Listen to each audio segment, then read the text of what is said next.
জয়ানন্দিনী টেলিবাংলা সংবাদ সমীক্ষায় আপনাদের সবাইকে আমন্ত্রণ। প্রতিবারের মতোই আপনাদের সাথে আছি আমি মারিয়া সালাম, আমার সাথে আছেন মানিক মিয়াজি। এবং প্রতিবার আমরা যেটা করি, আলোচ্য একটি সংবাদ নিয়ে আলাপ করি বা আলোচ্য ঘটনাগুলো নিয়ে আলাপ করি। এবারও আমরা এরকম একটি বিষয় নিয়ে আলাপ করতে চাচ্ছি আজকের অনুষ্ঠানে। সেটা হচ্ছে যে এখন যেটা আমরা দেখছি যে আমাদের পারিপার্শ্বিক যে অবস্থা, যে প্রেক্ষাপট, তাতে দুটি জিনিস আমাদেরকে খুবই উদ্বিগ্ন করে তুলেছে। একটা হচ্ছে যেটাকে বলা হচ্ছে মব জাস্টিস, মানে একদল লোক জড়ো করে একটা বিচারের নামে মানুষকে হেনস্থা করা বা মানুষকে ক্ষতিগ্রস্ত করা। আরেকটি হচ্ছে সারা দেশ জুড়েই চলছে ভাঙচুর, মনে হচ্ছে যে এটা এক ধরনের ভাঙচুরের উৎসব চলছে। এবং এই ভাঙচুর যেটা হচ্ছে, কখনো কখনো দেখা যাচ্ছে যে এটা মানে অনেকটা ধরতে গেলে যে রাষ্ট্রীয়ভাবেও কিছু কাজ হয়েছে যেটা সমালোচনা মানুষ করছেন। তো আজকে মূলত আমরা সেই বিষয়গুলো নিয়েই আলাপ করব আপনাদের সাথে। মানিক ভাই, জানলেন তো যে আজকে আমরা কি নিয়ে আলাপ করব। তো প্রথমেই যেটা বলতে চাই যে গতকালেরই যে সংবাদটা, মানে এটা সারা দেশেই আজকে পর্যন্ত এটা খুব প্রাসঙ্গিক। সেটা হচ্ছে যে এখানে ঢাকার যে বিজয় সরণিতে মৃত্যুঞ্জয়ী প্রাঙ্গণ নামে একটি ভাস্কর্য এবং মুক্তিযুদ্ধের স্মারক মুরাল তৈরি করা হয়েছিল, যেখানে বঙ্গবন্ধুর ছবি ছিল এবং সেটিকে ঘিরে 7টা দেয়াল ছিল, যেগুলো আমাদের 7 মার্চকে বা মৃত্যুঞ্জয়ী যেটা সেই ইয়েটাকে সিম্বলাইজ করে।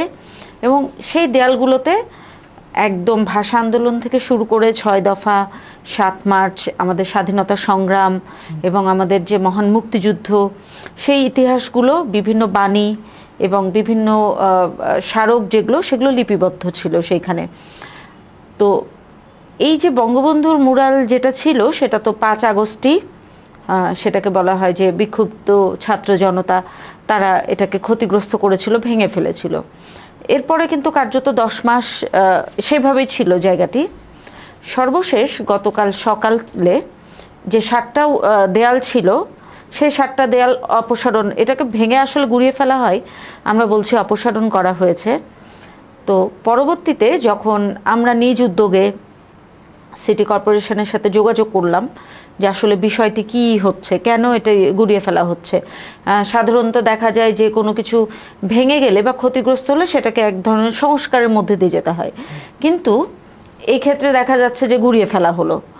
তো সেখানে ঢাকা উত্তর সিটি কর্পোরেশনের যিনি প্রশাসক মোহাম্মদ এজাজ, উনি আমাদেরকে জানালেন যে না, এটা যেহেতু এখন ধ্বংসস্তূপে পরিণত হয়েছে, আমরা এই জায়গাটা পরিষ্কার করব এবং এই জায়গাটা পরিষ্কার করে সেখানে আমরা বিজয় স্তম্ভ এবং জুলাই যে আন্দোলন, সেটার একটা মনুমেন্ট তৈরি করব। তো আমরা জানতে চেয়েছিলাম এটা রূপরেখাটা কিরকম হবে, আসলে এখানে কতটুকু পার্ট আমাদের যে 71-এর বিজয় সেটাকে রিপ্রেজেন্ট করবে এবং কতটুকু অংশ জুলাইটাকে রিপ্রেজেন্ট করবে। তো উনি বলেছিলেন যে 71 থেকে জুলাই এবং জুলাই থেকে 71 আলাদা করা সম্ভব না। এবং উনি বলেছিলেন যে বেসিক্যালি জুলাই আন্দোলনটা হচ্ছে 71-এরই একটা ধারাবাহিকতা। তো এখানে ওইভাবে বিচার না করে আমরা যেটা করব যে দুইটাকে আমরা প্রাধান্য দিব, দিয়ে আমরা একটা ভালো কিছু করতে চাই। এখন আমাদের পক্ষ থেকে এটাও প্রশ্ন ছিল যে তাহলে আপনাদের পরিকল্পনাটা কি, মানে কিভাবে রিপ্রেজেন্ট করবেন। তো সেটাও উনি বলেছেন যে আপনারা দেখুন, আমাদের পরিকল্পনা আছে একটা বড় কিছু করার এবং নিশ্চয়ই খুব ভালো হবে। তো আমাদের যেটা প্রশ্ন ছিল ওনার প্রতি, যে এই যে ভাস্কর্যগুলো আগে ছিল, যে মুরালগুলো ছিল, এটাকেই সংস্কার করে বা ওইটাকে বলবৎ রেখেই কিছু করা সম্ভব ছিল কিনা। তো উনি যেটা বলেছেন যে এর উত্তরে, যে আপনারা দেখুন আমরা আগে কি করছি। আমরা ওই জায়গাটা আসলে ধ্বংসস্তূপ হয়ে গেছিল 5 আগস্টের পরে, এবং সেটা পরিষ্কার করা ছাড়া আমাদের পক্ষে কোনো গতি ছিল না। আমরা সেটা পরিষ্কার করছি এবং পরিষ্কার করা হয়ে গেলে আমরা নতুন করে পরিকল্পনা করে একটা ভালো কিছু উপহার দিব। তো আমরাও আশা করছি যে বাংলাদেশের যে স্বাধীনতার ইতিহাস, মুক্তিযুদ্ধের ইতিহাস, সেটাকে মুছে ফেলে নতুন করে কিছু হবে না, হয়তো এটাকে সাথে নিয়ে উনি যেমন বলেছেন সেই রকমই কিছু একটা হবে, সেই আশা আমরাও করছি। তো এ তো গেল একটা জায়গার কথা, কিন্তু আপনি নিশ্চয় জানেন যে গত 10 মাসে সারা দেশেই মানে প্রায় 1600-র উপরে, 1500 বা সামথিং, 1500 ছিল। এটা গত বছর আগস্ট মাসেই, আগস্টেই 1500 ছিল। এরপরে তো আরো এক বছরে আরো 200-250 ভাঙা হয়েছে, মানে 1700-র কাছাকাছি ভাস্কর্য, যেগুলোকে রিলিফ ভাস্কর্য বলে। এবং মানে এবং এর মধ্যে অনেক রিমার্কেবল যেগুলো ছিল, হিস্টোরিক্যাল যেগুলো ছিল, হ্যাঁ, যেমন শশী লজ ময়মনসিংহের সেই ভাস্কর্যটাকে সে ভেঙে ফেলা হয়েছিল, যেগুলো খুব ঐতিহাসিক, যেগুলো আর নতুন করে তৈরি করা সম্ভব না। হ্যাঁ, এইরকম। তারপরে স্বাধীনতা সংগ্রাম যে স্থানটি রয়েছে ঢাকা বিশ্ববিদ্যালয়ে, যেখানে বাংলাদেশের রবীন্দ্রনাথ, কাজী নজরুল ইসলাম, হ্যাঁ, বড় বড় যারা ইতিহাসবিদদের মনুমেন্ট ছিল, হ্যাঁ, কবি, সাহিত্যিক, একাডেমিশিয়ান, তাদের মুরাল ছিল, এগুলোকেও ভেঙে গুড়িয়ে দেওয়া হয়েছে। তো এই ব্যাপারটা নিয়ে আপনি কি মনে করছেন? শুরুতে আসলে আপা আপনাকে এবং জয়ানন্দিনীর যারা শুনছেন সবাইকে ধন্যবাদ জানাচ্ছি আমাকে আলোচনায় সুযোগ দেওয়ার জন্য। আপা যেটা বলেছেন, আমি আপনাকে একটা প্রশ্ন দিয়ে শুরু করতে যাচ্ছি, যে প্রশ্নটি আপনারা করেছেন এজাজ সাহেবকে। আমিও যদি সেটা বলি যে একটা জিনিস তৈরি হবে জাতির অংশ হিসাবে, একজন জাতি সাধারণ নাগরিক হিসাবে আমার সেটা জানার অধিকারটা সবার আগে আছে, অবশ্যই। এখন সেটা আসলে ক্লিয়ার করলে এই সমস্যাটা সমাধান হয়ে যেত, এটা নিয়ে কোনো প্রশ্নই আসতো না। ঠিক আছে, এখানে বঙ্গবন্ধুর প্রতিকৃতি ছিল, সেটাকে জুলাই আন্দোলনের সময় বিক্ষুব্ধ জনতা সেটাকে ভেঙেছে। তারপরে যেটা হয়েছে, এটা আসলে গত 10 মাস ওখানে পরিত্যক্ত অবস্থায় জায়গাটা ছিল। হ্যাঁ, আমি বলছি না যেটা পরিত্যক্ত থাকতে হবে, এটাকে আপনি জুলাই যেটা বলছিল আসলে 47 থেকে 24 কোনোটাকে আসলে কোনোটা থেকে আলাদা করার কোনো সুযোগ নেই। একটা কারণেই নেই, 47 না হলে 52 হতো না, 52 না হলে 69 হতো না, 69 না হলে 71 আসতো না, 71 যদি না আসতো তাইলে 90 আসতো না, কিংবা আজকে 2024 হতো না। আমাদের তো এই জাতির একদম শুরু থেকেই আমাদেরকে বিদ্রোহী বলবো কিংবা আমাদের অধিকার সচেতনতা, আমাদেরকে অধিকার কেউ দেয় নাই, অধিকারকে আমাদেরকে আসলে ছিনিয়ে নিতে হয়েছে। তো সেই জন্য আমরা এই জাতি রক্ত দিয়ে সবসময় আমরা রাস্তা থেকে আমাদের অধিকারকে ছিনিয়ে নিয়েছি। আপনি এটা হচ্ছে একটা অংশ, যেটা বলছেন যে স্কাল্পচার কিংবা আমার মনুমেন্ট বা প্রতিকৃতি যেগুলো ভাঙা হয়েছে, এই জায়গাতে আমি যেটা ফিল করি, আমরা দেখেছি যে হাইকোর্টের সামনে যখন একটা ইয়া করা হচ্ছিল, থেমিসের যেই প্রতিকৃতিটা, সেটা ভাঙার জন্য কত কিছু হয়েছে, সেটাও পরবর্তীতে ভেঙে ফেলা হয়েছে, সেটা ভাঙা হয়েছে, সেটার জন্য রাজপথে আন্দোলন করতে হয়েছে, মানুষ ইনজুর্ড হয়েছে, কত রকমের ঝামেলা হয়েছে, রাষ্ট্রের কত সম্পত্তি নষ্ট হয়েছে, কত গুলি নষ্ট হয়েছে। তারপরে সেটাকে আসলে একটা জায়গায় শেষ হয়ে গেল। তারপরে সেটা কিন্তু সামনে থেকে নিয়ে ভিতরে এটাকে প্রতিস্থাপন করতে হলো। আমাদেরকে আসলে এটা বোঝানো হয়নি যে আমি এদেরকে ধারণ করতেছি, এটা মুক্তি না, এটা আমার ঐতিহ্যকে, আমি ভাস্কর্যের মধ্যে যে পার্থক্য, ঐতিহ্যকে আমি ধারণ করছি। আমি যদি ইতিহাস ভুলে যাই তাহলে তো আমি কি, সেটা তো আসলে আমার আর থাকছে না। আমি যদি বলি একদম শুরুতে আদমের কথা বলে, আমরা আডামস বলে, আমরা যদি তাকে ভুলে যাই তাহলে আমার আসলে রুটটা কোন জায়গা থেকে, আমি তো আর হাওয়া থেকে আসি নাই। আজকের যে বাঙালিয়ানা বলি বা বাঙালি বলি বা বাংলা সংস্কৃতি বলি, সেটার জন্য তো কিছু লোক জীবন দিয়ে গিয়েছিলেন, ক্ষুদিরামরা জীবন দিয়ে গেছিলেন। 47 কেন হয়েছে, 69 কেন হয়েছে, কিংবা 52 কেন হয়েছে, আমি যদি আজকে ওদেরকে ভুলে যাই তাহলে আমি আমার সংস্কৃতিটাকে আসলে ধারণ করব কিভাবে? হ্যাঁ, আমি কোথায় থেকে শুরু করব, আমি কোন জায়গা থেকে শুরু করব, আমি তো মাঝখান থেকে বা শেষ থেকে শুরু করতে পারি না। এখন আমি জুলাই রিভলিউশন যারা করেছেন তারা তাদের অধিকারের জন্য জীবন দিয়েছেন, সাম্যের জন্য জীবন দিয়েছেন, বৈষম্যহীনতার জন্য জীবন দিয়েছেন।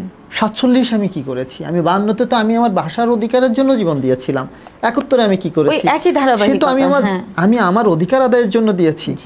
আমি যেমন জুলাইকে ওন করি, আমি 52-কে ওন করি, আমি 71-কে ওন করি, আমি 47-কে ওন করি। যদি আমি সেটা ওন না করি তাহলে আমি আমাকে পুরোপুরি স্বীকার করছি না। সেজন্য হচ্ছে এই বিষয়টা দেখেন, এটা আমার নৈতিকতা, আমার রন্ধ্রে কিংবা আমার চেতনায় যতক্ষণ পর্যন্ত না আসবে ততক্ষণ আপনি 1700 বলেন বা 17,000 বলেন, এটা হবে, ভাঙবে। এটাই সংস্কৃতি হয়ে গেছে। এখন আমরা বলছি যে এখানে কি হলো, ওখানে এত বড় একটা মূর্তি ভাঙা হলো, তৈরি করা হলো, এই জন্য ভেঙে ফেলছি, আমরা যেটা দেখলাম। এখন যেটা আপনি করতেছেন সেটা আসলে কি করতেছেন সেটা জাতিকে ক্লিয়ার করেন। না আমি তো আমরা আমাদের কথা আপনি ক্লিয়ার করেন যে এখানে কি হচ্ছে। আমরা তোকে বলছি না যে এটা হবে না। যদি এটা কিছু লোক যদি বিক্ষুব্ধ লোকজন যদি বলে যে না এইভাবে না, তখন আপনি সেটা চেঞ্জ করার সুযোগ আছে। এখন আসলে ওনারা কি করছে শেষ পর্যন্ত আমাদের দেখা ছাড়া আসলে কোনো উপায় নেই, সেটাই সে পর্যন্ত অপেক্ষা করতে হবে অবশ্যই। এবং আপনার কথার গতি ধরে যেটা বলছি যে মানুষের মধ্যে সবসময় দ্বিমত থাকবে, কিন্তু সেটা যাতে সহিংস পর্যায়ে না যায় এটা কিন্তু নিয়ন্ত্রণ করাটা রাষ্ট্রের একটি দায়িত্বের মধ্যে পড়ে। শুধু দায়িত্ব না, হ্যাঁ, এটা গুরুত্বপূর্ণ দায়িত্বের মধ্যে পড়ে। তো সেখানে বঙ্গবন্ধুর ভাস্কর্য বাংলাদেশের এত জায়গায় স্থাপন করা হয়েছে, এটা যেমন অনেকেরই পছন্দ হচ্ছিল না, তেমন একইভাবে আমরা যদি অন্যান্য কারো ভাস্কর্য বা বেশি মাত্রায় কাউকে, এটা আর একটা শ্রেণীর পছন্দ হবে না। কিন্তু রাষ্ট্র তো আসলে এইভাবে অমুকের পছন্দ অমুকের এইভাবে চলবে না। রাষ্ট্র যেটা হবে যে গণতান্ত্রিক রাষ্ট্রে যেটা হয়, সাম্যের রাষ্ট্রে যেটা হয় যে মেজরিটি কি চায় বা মানুষ যেটাকে সম্মান করে ভক্তি করে, সেই জায়গাটায় দাঁড়িয়ে একটা ভারসাম্য রক্ষা করে কিছু একটা করা এবং শেষ পর্যন্ত সেটা নিরাপত্তা দিয়ে যাওয়া। আপা এই জায়গাতে একটু ইন্টারাপ্ট করছি, আপনি যেটা বলছেন এটাকে একটু বলি। বঙ্গবন্ধু এই দেশের সম্পত্তি হতে পারত। জি, বঙ্গবন্ধু জাতির স্থপতি, জাতির জনক হিসাবে যে জায়গাতে রাখা দরকার ছিল সেটা কিন্তু রাখা হয়নি। তাকে এই পরিমাণ আমরা তাকে প্রতিদিন ঘুম থেকে উঠে ঘুমাইতে যাওয়া পর্যন্ত এতবার বলা হয়েছে, মানুষ বিরক্ত হয়ে গেছে।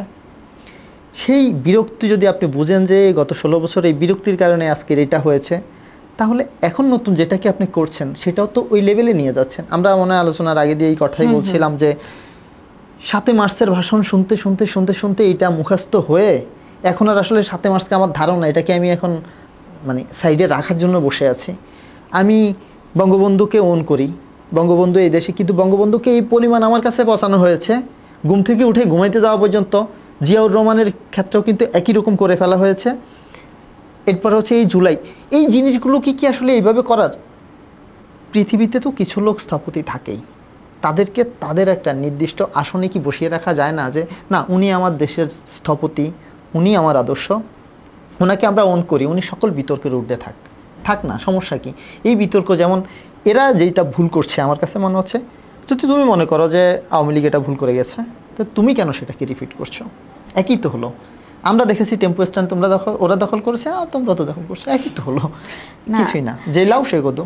এবং দেখা যায় যে এই 5 আগস্টে আওয়ামী লীগ সরকার পতনের পরেই মুক্তিযুদ্ধের যে মুরালগুলো ছিল, যে ভাস্কর্যগুলো ছিল, সেগুলোই কিন্তু প্রথমে আক্রমণের শিকার হয়েছে। এবং আপনি জানেন যে ঝালকাঠি, পটুয়াখালী, বগুড়া, রাজশাহী, ঢাকা বিভাগের অনেক কোথাও বাদ যায়নি। আপনি না হলে 1500-1700 ভাস্কর্য কোত্থেকে আসে, শুধু সেটা না, যেটা বললেন যে যেগুলোকে আমরা কি জানো শব্দটা হচ্ছে, যেগুলো ওই যে সিরামিক দিয়ে ইয়া করা হয়, রিলিফ ভাস্কর্য যেগুলো, সেগুলো তো আসলে আপনার অক্ষত রাখা হয়নি।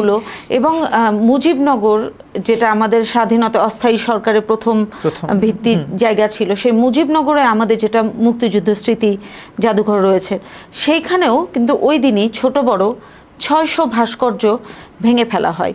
তো ওই দিনের বিষয়টা ছিল কি আপা, আমরা তো রাজপথে ছিলাম, তো মানে এত মানুষের রক্তের পরে মানুষ আসলে কি করেছে না করেছে, রাষ্ট্র তখন রাষ্ট্রের কেউ ছিল না। আপনি দেখেছেন যে 5 তারিখ থেকে 8 তারিখ পর্যন্ত রাষ্ট্র ছিল না। তো তখন আসলে কি হয়েছে, কারা করেছে, এটা দায় আসলে কাউকে দেওয়ার কোনো সুযোগও নেই। এখানে একটা বিষয় আছে, আপনার কি মনে হয় যে যে ছেলেটা পড়ালেখা করছে, ইউনিভার্সিটিতে পড়ছে, সে ভাঙছে? আমি সেটা মনে করি না। আমি এটাও মনে করি না যে ছেলেটা মাদ্রাসায় পড়ছে সে ভাঙছে, সেটাও না। এখানে বিষয়টা হচ্ছে, এখানে অনেকগুলো জিনিস আমরা একদম রাজপথে কাজ করতে যেয়ে দেখেছি যে আমার বাড়ির সামনে এটা হয়েছে, আমার ভাল লাগেনি, আমি আগে বলছি এটা নিয়ে আমি ভেঙে ফেলছি। এইসব বিক্ষোভ মানে ইন্টারনাল যে কনফ্লিক্টগুলো, এগুলো কিন্তু অনেকগুলো ক্ষেত্রে কাজ করেছে। এগুলো কাজ করেছে, কিন্তু আমরা যাদেরকে সাধারণ ছাত্র জনতা বলি, তারা কিন্তু চাইলেই, আপনার বাড়ির সামনে একটা কিছু আপনার পছন্দ হয়নি, আপনি চাইলে কিন্তু কালকে সকালে একটা কিছু অস্ত্র নিয়ে যে সেটা ভাঙতে পারবেন না। সাধারণ ছাত্ররা চাইলে অনেক কিছুই সম্ভব ছিল, ওই দিন নিয়ন্ত্রণ করতে পারতো। যেমন আমরা দেখেছি যখন সংসদ ভবনে আমরা গিয়েছি, সবাই ঢুকেছে, সব ফাইলপত্র নিয়েছি, কিন্তু ছাত্ররা একটা করেছে যে সেগুলো পরিত্যক্ত হয়ে গেছে, নষ্ট হয়ে গেছে, কিন্তু তারা সবাইকে চেক করে করে বলছে যে কোনো জিনিস তুমি নিয়ে যেও না। তো তারা এই প্রোটেকশনটা দিয়েছে, কিন্তু একটা হচ্ছে কি পুলিশের যে প্রোটেকশনটা বা সেনাবাহিনী বা আইন শৃঙ্খলা বাহিনী, কার্যত তখন আসলে পুলিশ বাহিনী তো সবচেয়ে বেশি ভঙ্গুর অবস্থায় ছিল সেই সময়টায়। এখনো আসলে যে খুব বেশি ঘুরে দেয় সেটাও বলা যায় না। হ্যাঁ, 400-র উপরে থানা আক্রমণ হয়েছে, অস্ত্র লুটপাট হয়েছে, পুলিশ সদস্যদেরকে হত্যা করা হয়েছে। হ্যাঁ, মানে সারা দেশে আসলে যতগুলো এজেন্সি ছিল সবগুলোকে আসলে ডিস্ট্রয় করা হয়েছে, ইনঅ্যাক্টিভ ছিল। হ্যাঁ, তো সেটা অন্য বিষয়। কিন্তু আমি বলতে চাচ্ছি যেটা, যে এই যে ভাস্কর্যগুলো আপনি দেখবেন যে ধরে ধরে ধরে ধরে শুধু যে মুক্তিযুদ্ধের ভাস্কর্য ভাঙা হচ্ছে সেটা না, মাজার ভাঙা হচ্ছে।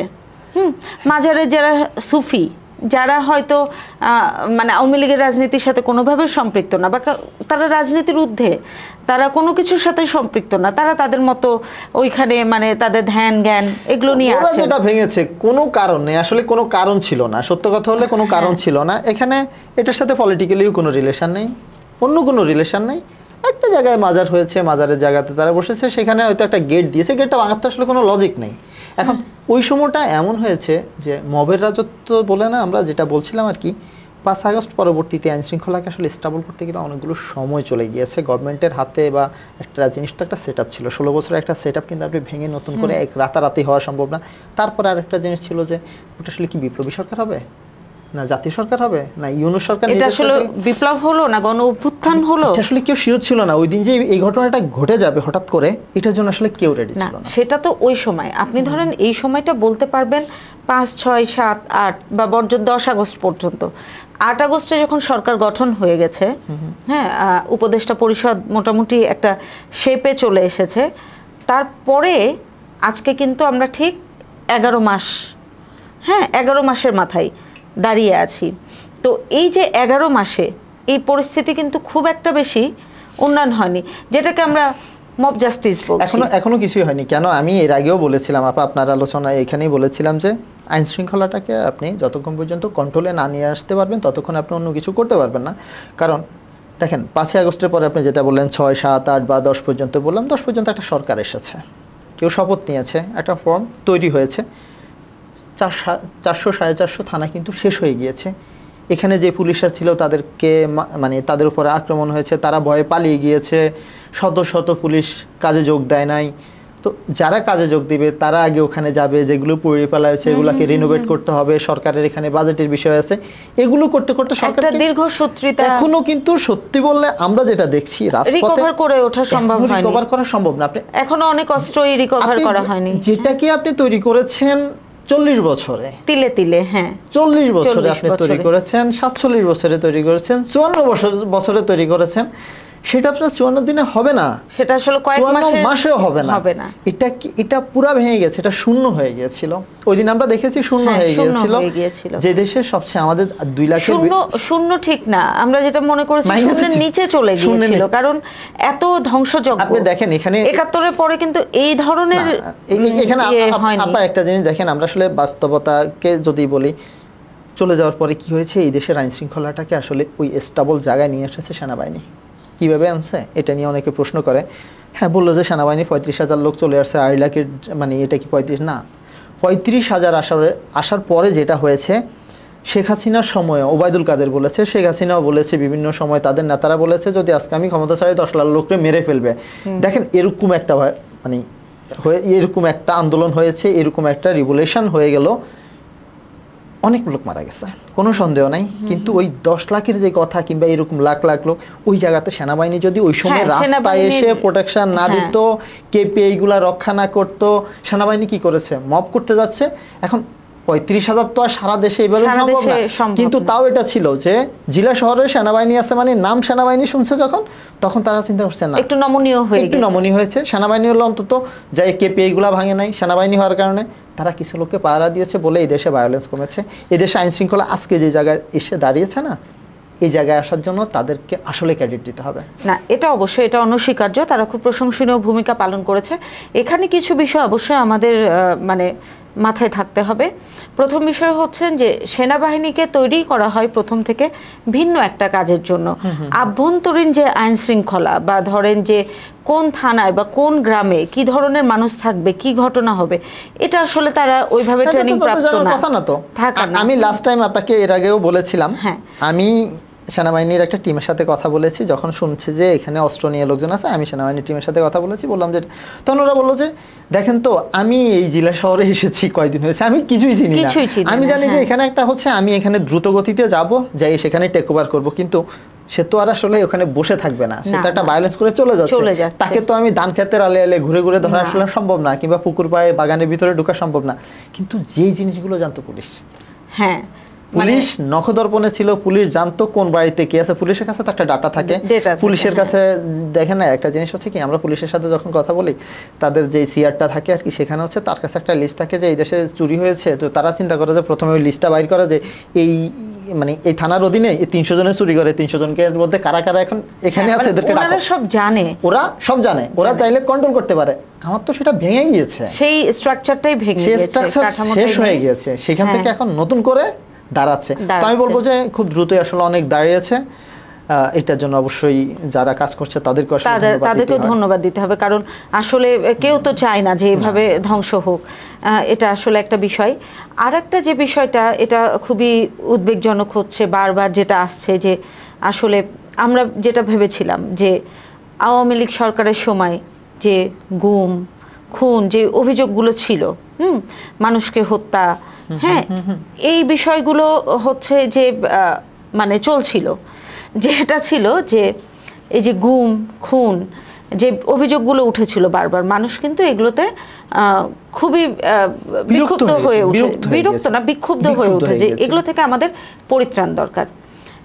একই জিনিস যখন এই জুলাই আন্দোলন হলো, হ্যাঁ, এই যে হত্যাকাণ্ডগুলো যেগুলো হলো, এর ফলে কিন্তু সরকারের পতন হয়ে গেল।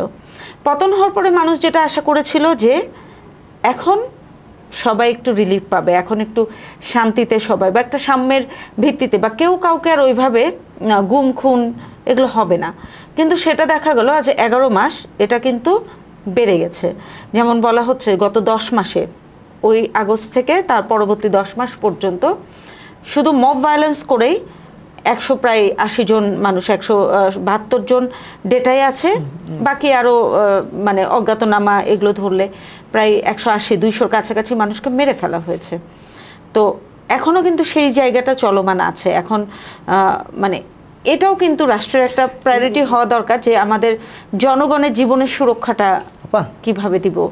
হচ্ছে কি, এদেশে জুলাই রিভলিউশনে যারা মারা গিয়েছে, আমরা রাজপথে থেকে একদম যেটা দেখেছি, এরা কেউ কোনো দলকে ক্ষমতায় আসার জন্য যায়নি, এরা কেউ কারো স্বার্থের জন্য যায় না, যেটা বলছেন না 15-16 বছরের যে জিনিসগুলো হয়েছে, আইন শৃঙ্খলা পরিস্থিতি, বাজার দখল, ঘাট দখল, রাস্তা দখল, এরপরে হচ্ছে মানুষকে ডিসঅ্যাপিয়ারেন্স করা, গুম করা, ভুতুড়ি মামলা দেওয়া, এই সব কিছু মিলাই মানুষ আসলে এই পরিমাণ বিরক্ত হয়ে গিয়েছে যে তারা রাস্তায় নেমেছে। এর পরবর্তী যেটা হচ্ছে, এখন যারা ক্ষমতা চালাচ্ছেন মনে হচ্ছে ওই ধারাবাহিকতাই চলছে, এরকম একটা বিষয়। মানুষের আসলে জীবনটা ওই সময় দিয়ে একটা সরকার চলে গিয়েছে, এরা কিন্তু সরকার যাওয়ার জন্য করেন, একটা সিস্টেম পরিবর্তনের জন্য করেছিল, সেই সিস্টেমটা আসলে কোনোভাবে পরিবর্তন হয়েছে বলে আমি দেখি না। আমার মনে হয় আপনিও দেখেন না, কিংবা আমরাও দেখতে পাচ্ছি না। এরা যারা জীবন দিয়েছে 1400 বলে, 1600 বলে, বা সরকার হিসাবে 850 বলে, যাই বলি না কেন, এরা সবাই একটা সিস্টেম চেঞ্জের জন্য দিয়েছে। এরা এটা চেয়েছে। আমি দেখেছি যেদিন জুলাই বিপ্লব হচ্ছে, আমি তখন খিলক্ষেতের ওইদিকে একদম শুরুর দিকে ছিলাম, সবাই চলে আসলো, তখন হচ্ছে ফুটপাত দখল যেটা হলো, ফুটপাত থেকে সবাই পালাই চলে গেল, পোলাপাইন তো খুব আনন্দ করছে। 3 দিন পরে আমি আবার ওখানে যাই দেখতেছি যে সেই ফুটপাতে সবাই বসতেছে, মানে এটা সে মনে করে এটা তার নিজস্ব সম্পত্তি, সেই জন্য সে বসতেছে। কিন্তু আমি আশা করেছিলাম এই জুলাই বিপ্লবের পরে ফুটপাত দখল হবে না, রাস্তা দখল হবে না, অবৈধ কোনো স্থাপনা থাকবে না, আমরা আমাদের ওই সাইকোলজিটা চেঞ্জ করার জন্য আমরা অন্তত রক্তেরগুলোর দিকে তাকিয়ে হলো, জীবনগুলোর দিকে তাকিয়ে হলে অন্যায় কাজ থেকে দূরে সরব। কিন্তু যেটা হয়েছে সেটা হয়েছে খুব বাজে জিনিস হয়েছে। একজন নিয়ন্ত্রণ করতো, এখন একই জায়গায় 100 জন নিয়ন্ত্রণ করে। কে কাকে নিয়ন্ত্রণ করে কেউ জানে না, পুলিশও জানে না, সেনাবাহিনীও জানে না, সরকারও জানে না, এবং যারা নিয়ন্ত্রণ করে তারাও জানে না। নিয়ন্ত্রণের যে অবকাঠামো ছিল সেটাও ভেঙে এখন সেটাও জানে না, সেটাও ভেঙে গিয়েছে। ভেঙে যাওয়ার কারণে হয়েছে কি, ধরেন একটা এলাকায় একজন এমপি ছিল, উনি ওনার মতো করে যা করতো, উনি একক রাজত্ব করতো, সেই হিসাবে চলতো। উনি ডান বললে ডান, বাম বললে একজনে বলতো, আর এখন বলে 100 জনে। 100 জনে বলার ফলে যেটা হয়, আসলে কে কাকে নির্দেশ দিচ্ছে, কে কেন দিচ্ছে, কে ভাঙতেছে, আপনি কার কাছে বিচার নিয়ে যাবেন, সেটা যাওয়ার আসলে সুযোগ নেই। আর আমরা একদম শেষের দিকে এসে গেছি। এখন আজকে যেটা আরেকটি আলোচিত, সেইটুকু বলেই শেষ করব। সেটা হচ্ছে, আপনি জানেন যে এই জুলাই আন্দোলনে প্রথম থেকেই উমামা ফাতেমা, বৈষম্য বিরোধী ছাত্র আন্দোলনের অন্যতম সমন্বয়ক, উনি খুব জোরদার একটা ভূমিকা পালন করেছিলেন এবং নেতৃস্থানীয় পর্যায়ে ছিলেন। এবং মাঝখানে কিছুদিন থেকেই আমরা শুনছিলাম বা দেখছিলাম যে উনি হতাশা প্রকাশ করছিলেন। তো আজকে কিন্তু উনি একদম অফিশিয়ালি রিজাইন দিয়েছেন, এবং উনি কিছু ক্ষোভের কথাও, যেটা আমরা এতক্ষণ আলাপ করছিলাম, যে যেই আশায় এই ইয়েটা হয়েছিল, গণ অভ্যুত্থানটা হয়েছিল, এত প্রাণে গেছে, উনি আসলে বলেছেন যে সেটা মনে হচ্ছে যে একটা ফাঁকা বুলি ছিল। আমার সহযোদ্ধারা, তারা আর কিছুই করতে পারছেন না স্বাধীনভাবে। ওই একই আমরা এতক্ষণ যে আলোচনা করছিলাম, উনিও আসলে একই জায়গা থেকে আপনি যদি জুলাই আন্দোলন বলেন, সুশীল বলেন, যারা কাজ করছে তারা বলেন, অফিসিয়ালস বলেন, প্রেসের লোক বলেন, সবাই একই কথাই বলছে। আসলে আমরা সিস্টেম চেঞ্জের জন্য যেই জীবনগুলো দিয়েছে, কোনো সিস্টেম আসলে পরিবর্তন হয়নি। এবং এটা না হওয়ার পিছনে একটা কারণ আছে, যে যেভাবে বলুক না কেন, আমি তো আসলে এটা দেখে অভ্যস্ত হয়ে গেছি। আমি এটাকে মনে করি এটাই সিস্টেম। এখন এই সিস্টেমটা আরেকটা জায়গাতে হয়েছে কি, এটা বললে আসলে আমাকে আবার বিদ্রোহী বলে কিনা আমি জানি না, তারপরও আমি ক্ষমা চেয়ে বলছি। আমরা এদেশের 16 কোটি মানুষ মনে করি এটা আমার সম্পত্তি, এটা আমার বাবার সম্পত্তি, এটা আমার পৈতৃক সম্পত্তি। কারণ এটা মনে করি যে আমার বাবা দাদা মুক্তিযুদ্ধ করে এদের স্বাধীন করেছে, এটা আমার সম্পত্তি, আমি যা ইচ্ছা তা করব, কোনো সিস্টেম থাকবে না, কোনো আমি যা বলবো এটাই সিস্টেম, এটাই নিয়ম। যতদিন আমরা এটা চিন্তা করতে পারবো না, রাষ্ট্র একটা কাঠামো, রাষ্ট্র একটা ইনস্টিটিউশন, সেই ইনস্টিটিউশন আমাদেরকে যেভাবে পরিচালিত করবে আমাদের মঙ্গলের জন্য করছে, আমাদের ট্যাক্সের টাকায় করছে, আমরা যদি ওটাকে অন করতে পারি তাহলে রাষ্ট্র নিজস্ব একটা কাঠামোতে দাঁড়াবে, না হলে আসলে কিছু হবে না। হ্যাঁ, আমরাও সেটাই মনে করি। এবং আমরা একদম শেষ পর্যায়ে চলে এসেছি। আমিও মানিক ভাইয়ের সাথে কণ্ঠ মিলিয়ে এই কথাটাই বলতে চাই যে আসলে আমরা চেয়েছিলাম সত্যিকার অর্থে যেটা, যে আমাদের একটা সংস্কার, সরকার পরিবর্তন হবে, সরকার গণতান্ত্রিক রাষ্ট্রে যেভাবে হয় সেইভাবে নিয়মতান্ত্রিকভাবেই পরিবর্তন হবে। কিন্তু আমরা চাই যে এই যে মানে সাম্যের জন্য, নিজের অধিকার প্রতিষ্ঠার জন্য, এবং এই যে বস্তা পচা যে সমাজের খারাপ নিয়মগুলো আছে, এই নিয়মগুলো ভাঙার জন্য আমাদের আর কোনো তরুণ রাস্তায় নেমে যাতে তাদেরকে জীবন দিতে না হয়, একটা নিরাপরাধ মানুষও যাতে কোনো রকম মানে এটাকে কি মব জাস্টিস বা কোন রকমের এই যে সহিংসতা, এটা শিকার হয়ে প্রাণ না দেয়, এই কামনাই করছি। এবং সেই সাথে এটাও কামনা করছি যে আমাদের যেটা স্বাধীনতা, সার্বভৌমত্ব এবং আমাদের যে মহান মুক্তিযুদ্ধ, সেইটাকেও আমরা যাতে সমানভাবে ধারণ করি, এবং এই সব কিছু মিলিয়ে আমরা আগামীর সুন্দর একটা বাংলাদেশ যেন হতে পারি, সেই প্রত্যয়ে আজকে শেষ করছি। ধন্যবাদ।